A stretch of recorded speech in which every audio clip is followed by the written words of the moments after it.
ह्या सगळ्याचं निदान नेमकं कसं करायचं, ह्याच्यासाठी काही निदानाचा उपचार काय आहे पद्धती, त्याबद्दल काय सांगाल? नशिबाने गेल्या 10 वर्षामध्ये MRI हा जो प्रकार आहे ज्याच्याने आपण डायग्नोसिस करतो, जसं CT स्कॅन आहे, MRI हा मॅग्नेटिक रेझोनन्स इमेजिंग म्हणजे मॅग्नेटिक वेव्हजवर आधारित हे आहे. आणि MRI वर विशिष्ट सिक्वेन्समध्ये आणि त्यातल्या तज्ज्ञ रेडिओलॉजिस्टनी नीट त्याचा अभ्यास केला आणि न्यूरोसर्जन आणि रेडिओलॉजिस्ट मिळून तो बघितला गेला MRI, तर ह्याचं निदान 99.99% लोकांमध्ये निश्चित होऊ शकतं.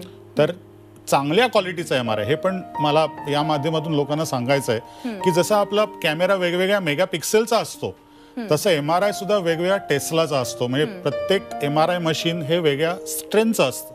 ते आधी विचारायला पाहिजे की कुठल्या प्रकारची स्ट्रेंथ आहे आणि मग MRI करून घ्यायला पाहिजे.